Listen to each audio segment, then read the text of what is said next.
ముఖ్యమంత్రి అయిన కానీ మరి మీరేం చేశారో చెప్పండి, దేశవ్యాప్తంగా లేకుంటే మీ బీజేపీ పాలిత రాష్ట్రాలు మీరు చెప్పండి. మరి దళిత బంధు ఇస్తున్నాడు, రైతు బంధు ఇస్తున్నాడు, ఈ కళ్యాణ లక్ష్మి ఇస్తున్నాడు, ఇంకా కావాల్సింది మన ఇది మన కళ్యాణ లక్ష్మి ఇస్తున్నాడు.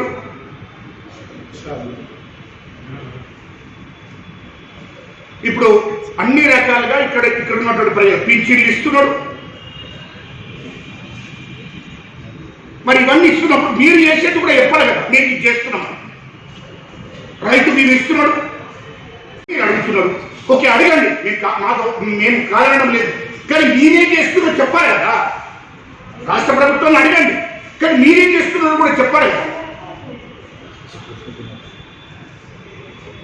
చెప్పరు. అందుకోసమే మీరు చేసేది చెప్పి రాష్ట్ర ప్రభుత్వాన్ని అడగండి. ఒక పొలిటికల్ పార్టీగా, ఇలా ఒక జాతీయ పార్టీగా మీరు అడగండి. మేము అడగొద్దని చెప్పడం లేదు, కానీ మీరేం చేస్తున్నారో కావాలి కదా. ఇప్పుడు వాళ్ళు చెప్తారు, ఇప్పుడు నేను చెప్పినాయని వాళ్ళు చెప్తారు, మేము ఇది చేస్తున్నాం, మీరేం చేస్తున్నారు. ఒక ప్రాజెక్టు కట్టింది, 1,00,000 కోట్ల పైన పెట్టుబడి పెట్టి కాళేశ్వరం ప్రాజెక్టు కట్టింది. దానికి ఎవరైనా నిధులిచ్చిందా? బండి సంజయ్ కిషన్ రెడ్డి గారు దానికి ఎవరైనా నిధులిచ్చిందా? పోనీ దానికి జాతీయ హోదా కల్పించిందా? నువ్వు ఈ రాష్ట్రానికి బీజేపీ అధ్యక్షుడు బండి సంజయ్, కిషన్ రెడ్డి గారు కేంద్ర మంత్రి గారు, మీరు దానికి జాతీయ హోదా తీసుకురండి. మీరు దమ్ముంటే కాళేశ్వరానికి. ఇప్పుడు ముఖ్యమంత్రి కేసీఆర్ ముఖ్యమంత్రి అయినాక అనేక ప్రాజెక్టులు కట్టింది.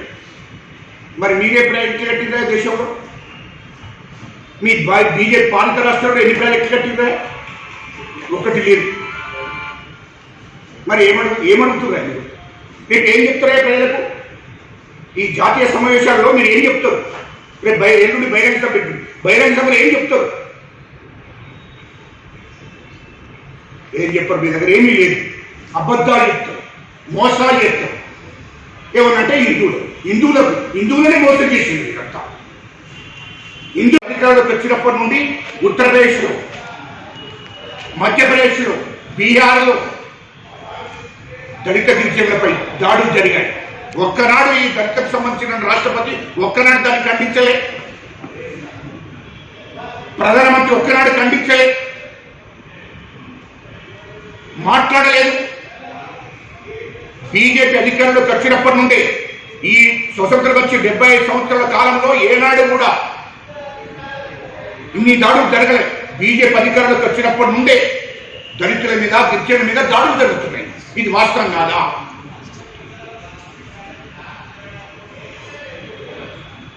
ఇయాలో అదేవిధంగా మాకు ఈ దేశంలో దళిత గిరిజనులకు మీ బడ్జెట్లో ఎన్ని నిధులు కేటాయించారు? ఈ దేశ ప్రజలు గమనిస్తున్నారు. ఎన్ని నిధులు కేటాయించారో చెప్పండి. మీరు రాష్ట్రపతులు చేస్తే మాకు ఒరిగేది ఏమీ లేదు. 2014 నుంచి ప్రతి ఏటా బడ్జెట్లో మాకు ఎంత నిధులు కేటాయించారో చెప్పండి. ఈ దేశంలో దళిత గిరిజనులు 40 కోట్లు, బీసీలు 70 కోట్లు. బీసీలకు ఎన్ని నిధులు కేటాయించారు? దళిత గిరిజనులకు ఎన్ని నిధులు కేటాయించారు? అంటే 110 కోట్ల జనాభా ఉంది. 110 కోట్లు బీసీలు, గిరిజనులు, ఎస్సీలు.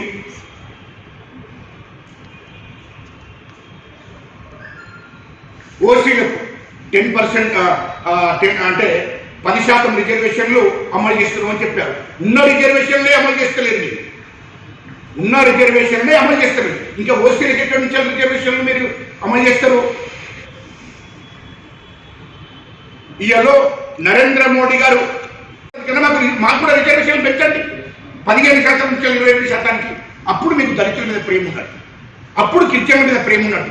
గిరిజనులకు రిజర్వేషన్ పెంచితే, బీసీలకు రిజర్వేషన్ పెడితే బీసీల మీద ప్రేమ ఉన్నట్టు. ఇవన్నీ ఏమి చేయకుండా మేము దళితుల్ని రాష్ట్రపతిని చేసినాం, మేము గిరిజన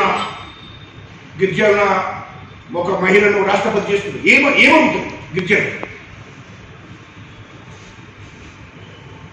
ఈ దేశంలో నరేంద్ర మోడీ వచ్చినప్పటి నుండి నిరుద్యోగ సమస్య పెరిగింది. కోట్ల మంది యువత రోడ్ల మీద అడకతింటున్నారు, ఉద్యోగాలు లేక. మొత్తం ప్రైవేటీకరణ, రైల్వే ప్రైవేటీకరణ చేశారు, ఎల్ఐసి ప్రైవేటీకరణ, మన బిఎస్ఎన్ఎల్ ప్రైవేటీకరణ, మొత్తం కేంద్ర ప్రభుత్వ సంస్థలన్నింటి కూడా ప్రైవేటీకరణ చేస్తున్నారు. బడాబాబులకు అప్పగిస్తున్నారు, ఆదాని అంబానికి అప్పచెప్తున్నారు ఈ దేశాన్ని. ఇంకేమున్నది ఇక్కడ దేశంలో? ఈయలో ఏమనంటే మత కల్లోల, హిందువు పేరు మీద, రాముని పేరు మీద. మీకేమన్నా ఉన్నదా? ఈ దేశంలో ఏ జాతి కన్నా, ఎస్సీలకు కానీ, బీసీలకు కానీ, ఎస్టీలకు కానీ, మైనార్టీలకు కానీ, లేకుంటే ఓసీలకు కానీ ఎక్కడన్నా ఎవరికైనా మేలు చేశారా? ఎవరికైనా ఉద్యోగాలు ఇచ్చారా? రైతులకు కానీ, రైతులను, ఈ దేశంలో ఉన్న రైతులను అణిచివేశారు. 700 మంది బిడ్డలు పొట్టలు పెట్టుకున్నారు, రైతు బిడ్డలు. ఇది వాస్తవం కాదా? బీజేపీ లక్ష్యం ఒకటే, హిందూ రాముడు. రాముడు కూడా మోసం చేస్తున్నాడు. హిందూ అని పేరు చెప్పుకొని హిందూ ముసుగులో హిందువులను మోసం చేస్తున్నాడు.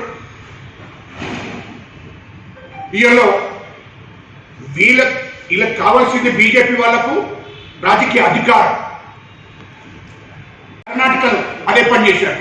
దాదాపు 8 రాష్ట్రాలలో ప్రజలు వీళ్ళకి అధికారాన్ని అప్పయ్యకపోతే డబ్బులు పెట్టుకొని అధికారాన్ని చేజిక్కించుకుంటున్నారు. వీళ్ళకి అధికారమే ముఖ్యము, ప్రజల డెవలప్మెంట్ కాదు. ప్రజలను ఏ విధంగా పరిపాలన చేయాలనే ఆలోచన చేయడం లేదు. ఇది వాస్తవం కాదా? ఈ దేశ ఆర్థిక వ్యవస్థ గురించి ఆలోచన లేదు, రైతుల గురించి ఆలోచన లేదు, ఈ దేశంలో యువత గురించి ఆలోచన లేదు. కానీ మీకు కావాల్సిందంతా రాజకీయ అధికారం. ఈయన గోవలు కావచ్చు, కర్ణాటకలో కావచ్చు, ఈయన మహారాష్ట్ర, హర్యానా, మధ్యప్రదేశ్, దాదాపు 8 రాష్ట్రాలలో ప్రజలు మీకు అధికారం ఇవ్వలే. కానీ ఇతర పార్టీలు ఉన్నటువంటి వాళ్లకు కొనుగోలు చేసి అక్కడ ప్రభుత్వాలను మీరు ఏర్పాటు చేస్తున్నారు. ఇది మీ నీతి.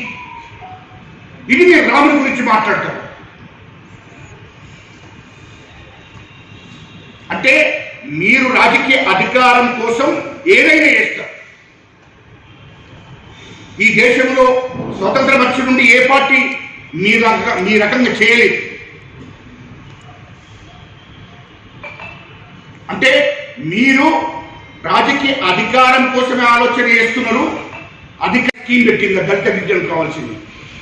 మీ బీజేపీ అధికారంలో రాష్ట్రాలలో దళిత గిరిజనులకు కావాల్సిన రిజర్వేషన్లు కానీ, లేకుంటే దళిత గిరిజనులకు సంబంధించినటువంటి స్కీములు ఎక్కడైనా పెడితే చెప్పండి. ఒక్క స్కీమ్ పెట్టలేదు. భారతీయ జనతా పార్టీ ఆయా రాష్ట్రాల్లో అధికారంలో ఉన్నారు, అక్కడ దళితులకు సంబంధించిన ఒక్క స్కీమ్ పెట్టలేదు, గిరిజనులకు ఒక స్కీమ్ పెట్టలేదు, బీసీలకు ఒక స్కీమ్ పెట్టలేదు. మరి ఏ ముఖం పెట్టుకొని మీరు మాట్లాడతారా? ఏ ముఖం పెట్టుకొని మీరు చెప్తారు? మరి వాస్తవానికి ఇక్కడ ముఖ్యమంత్రి గారు దళిత బంధు పెట్టారు. మీకు దమ్ముంటే రేపు ప్రధానమంత్రి ప్రకటించమని దేశవ్యాప్తంగా దళిత బంధును అమలు చేస్తారా? మీరు చేయరు. పోనీ మీ బీజేపీ పాలిత రాష్ట్రాలను అమలు చేస్తారా? అది చేయరు. రైతు బంధు ఇస్తున్నాం, బీజేపీ పాలిత రాష్ట్రాల్లో పెట్టుండే రైతు బంధు పెట్టరు. ప్రధానమంత్రి నరేంద్ర మోడీ దేశవ్యాప్తంగా రైతు బంధు అమలు చేయమని చెప్పు దమ్ముంటే. అది మీరు చేయరు. అవి మాట్లాడు. ఇవాళ ఇక్కడ 90 లక్షల ఉద్యోగాలు ఇచ్చారు. సారీ 90,000 ఉద్యోగాలు ఇచ్చారు. 90,000 ఉద్యోగాలు ఇక్కడ ఇచ్చారు. అంటే ఈ ముఖ్యమంత్రి కేసీఆర్ గారు ఈ రాష్ట్రానికి ముఖ్యమంత్రి అయినప్పటి నుండి దాదాపు ఈ 90,000తోని 2,10,000 ఉద్యోగాలు వచ్చాయి. మరి మీరెన్ని ఉద్యోగాలు ఇచ్చారు? మీరు ఎన్ని ఉద్యోగాలు ఇచ్చారో చెప్పండి. ఇప్పుడు రాష్ట్ర ప్రభుత్వం అడుగుతున్నప్పుడు మీరేం చేశారో చెప్పాలి కదా. ఇవి 90,000, ఇంతకుముందు 1,10,000. అవసరం అనుకుంటే డబ్బులు పెట్టి కొనుగోలు చేసి ప్రభుత్వాలను ఏర్పాటు చేయాలని చూస్తున్నారు. మత కల్లోలను సృష్టించాలని ఆలోచన చేస్తున్నారు తప్ప మీరు ఈ దేశానికి కానీ ఈ రాష్ట్రానికి కానీ ఒరగబెట్టేది ఏమీ లేదు. ఇవాళ తెలంగాణ రాష్ట్రంలో మీరు అడుగుతున్నారు కదా, బండి సంజయ్ గారు, కిషన్ రెడ్డి గారు మీరు అడుగుతున్నారు కదా, మీరు ఒక్కటి ఏం చేసిండ్రో అడిగి చెప్పినాక రాష్ట్ర ప్రభుత్వాన్ని అడగండి, మేము అద్దరనం లేదు. బండి సంజయ్ గారు మేము అడుగుతున్నాం, జవాబు చెప్పు. నువ్వు ఈ రాష్ట్రానికి ఎంపీ వై ఉంది, ఈ రాష్ట్రానికి అధ్యక్షుడి వై ఉంది, ఎన్ని నిధులు తీసుకొచ్చావు? ఎన్ని నిధులు తీసుకొచ్చినావు మొదలు తెలంగాణ ప్రజలకు చెప్పు. తెలంగాణ రాష్ట్రానికి కిషన్ రెడ్డి గారు, బండి సంజయ్ గారు ఎన్ని నిధులు తీసుకొచ్చారు? ఈ ప్రజలకు ఏం చేశారు? ఈ తెలంగాణలో రైతులకు ఏం చేశారు? యువతకు ఏం చేశారు? అది చెప్పకుండా రాష్ట్ర ప్రభుత్వం 3 ఎకరాల భూమి ఇవ్వలేదు, రాష్ట్ర ప్రభుత్వం ఇంకోటి ఇవ్వలేదు. మీరేం చేసారో చెప్పండి. రాష్ట్ర ప్రభుత్వం చెప్పేది రాష్ట్ర ప్రభుత్వం, అక్కడ ఉన్న ముఖ్యమంత్రి చెప్తారు, అక్కడ ఉన్నటువంటి కేటీఆర్ చెప్తాడు, అక్కడ ఉన్నటువంటి రాష్ట్ర ప్రతినిధులు, ఈ ప్రభుత్వానికి సంబంధించిన ప్రతినిధులు చెప్తారు. మరి మీరేం చెప్తారు? ఈ దేశానికి రాష్ట్రానికి ఏం చేసిందంటే మీ దగ్గర ఏమీ లేదు. రిజర్వేషన్లు అమలు చేస్తారు. భారత రాజ్యాంగాన్ని నిర్వీర్యం చేశారు. ఇది వాస్తవం కాదా? భారత రాజ్యాంగాన్ని ఉల్లంఘించి రాష్ట్రాల్లో ఉన్నటువంటి అధికారాలను హస్తగతం చేసుకుంటున్నది. ఇది వాస్తవం కదా? ఇది భారత రాజ్యాంగంలో పొందుపరిచిన విధంగా మీరు పరిపాలన ఏర్పాటు చేస్తలేరు. భారత రాజ్యాంగాన్ని తుంగలో దొక్కి, భారత రాజ్యాంగాన్ని అవమానపరిచి, భారత రాజ్యాంగాన్ని అమలు చేయకుండా మీరు సొంత ఎజెండాతో, ఆర్ఎస్ఎస్ బీజేపీ పెట్టుకున్న ఎజెండాతో ముందుకు పోతున్నారు. ఇది వాస్తవం కాదా? మేము ఉదాహరణ చెప్తున్నాం. వీళ్ళ భారత రాజ్యాంగంలో రిజర్వేషన్లు అమలు చేయాలన్నది, రిజర్వేషన్లు అమలు చేస్తలేరు. దళిత గిరిజనులకు రిజర్వేషన్లు అమలు చేస్తలేరు, బీసీలకు రిజర్వేషన్లు అమలు చేస్తలేరు, బీసీ జనాంకాల లెక్క చెప్తలేరు. రైతులకు వాళ్లకు వచ్చేటువంటి నిధులు కానీ, వాళ్ళకు వచ్చేటువంటి వాటా కానీ, వాళ్ళకు వచ్చేటువంటి న్యాయపరంగా రాజ్యాంగంలో పొందుపరిచిన విధంగా మీరు అమలు చేస్తలేరు. ఇది వాస్తవం కాదా? అంటే ఏంటి? భారత రాజ్యాంగంలో పొందుపరిచిన ఏది కూడా మీరు అమలు చేస్తలేరు. అసలు భారత రాజ్యాంగాన్ని అమలు చేస్తలేరు. ఆ భారత రాజ్యాంగాన్ని అవమానపరుస్తున్నారు, ఉల్లంఘించి నడుస్తున్నారు. ఇది వాస్తవం కాదా? ఇవాళ ఈ రాష్ట్రానికి ఏం చేసిండ్రు? ఈ దేశంలో ఏం చేసిండ్రు? నిజంగానే మీరు కేంద్ర ప్రభుత్వము, మీ ప్రధానమంత్రి నరేంద్ర మోడీ 2 సంవత్సరానికి 2 కోట్ల ఉద్యోగాలు ఇస్తున్నాడు, మేము ఇచ్చినాము అని చెప్పుకోవడానికి ఏమైనా ఉందా? ఇవ్వలేదు. ఇవాళ ప్రతి సంవత్సరం 40 లక్షల ఉద్యోగాలు ఇవ్వాలి. రిజర్వేషన్ల ద్వారా ఓసీలకు ఇవాళ ప్రతి సంవత్సరము రిక్రూట్మెంట్ జరగాలి. దేశంలో 40 లక్షల ఉద్యోగాలు దళిత గిరిజనులకు, బీసీలకు, అన్ని వర్గాలు.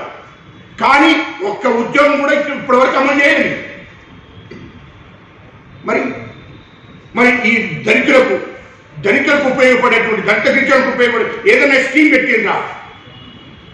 మీ భారతీయ జనతా పార్టీ రైతాంగాన్ని మోసం చేశారు. 700 మంది బిడ్డను చంపారు. వాళ్ళ మీద నల్ల చట్టాలు తీసుకొచ్చారు, మళ్ళీ వెనక్కి తీసుకున్నారు. మీరు చేసింది ఇవే కదా. అందుకోసమే ఈ దేశంలో ప్రజలు గమనిస్తున్నారు. తెలంగాణ రాష్ట్రంలో బీజేపీ, ఆర్ఎస్ఎస్ను బాట వేస్తారు. జాగ్రత్త. బీజేపీ ఎన్ని సమావేశాలు పెట్టుకున్నా, ఎన్ని డ్రామాలు ఆడినా ఈ తెలంగాణ ప్రజలు నమ్మరు. ఖచ్చితంగా బీజేపీని, ఆర్ఎస్ఎస్ను ఈ రాష్ట్రం నుంచి తరిమేస్తారు. తీవ్రవాదుల కన్నా, ఉగ్రవాదుల కన్నా ప్రమాదకరం ఈ దేశానికి బీజేపీ, ఆర్ఎస్ఎస్. మత కల్లోలు సృష్టించడంలో మొదటి స్థానం బీజేపీ. ఇవాళ ఏమంటుండో బండి సంజయ్ గారు, అమ్మవారి దగ్గరికి తీసుకుపోతున్నట్టు ప్రధానమంత్రిని.